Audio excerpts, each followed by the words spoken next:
Lusaka anajaribu kuizungusha ndani kule, mpira wanajaribu kuondosha, bado haujaondoka. Libase Gea anamtafuta Anton Mligo, mwamba wa Lusaka kama anapiga na finya. Mwamuzi anasemaje? Ni mkwaju wa penalti. Referee Dickens Nyagro kutoka Kenya anafunika mkwaju wa penalti.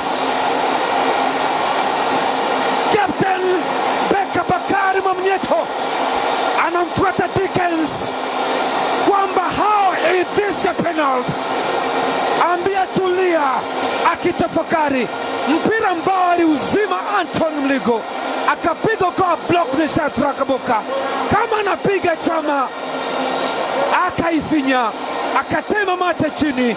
Look at this angle. Edmund John akaenda kumcontact kwenye mguu. Dickens akasema ni mkwaju wa penalty. Yeye ndo yupo kwenye kibarua kizito. Gozi la ng'ombe anapewa Selemani Mwalimu. Selemani Mwalimu, Sele Gomez mzuri kwa mkwaju wa penalty. Acha tuone hii nafasi. Selemani! Ni Sele Gomez!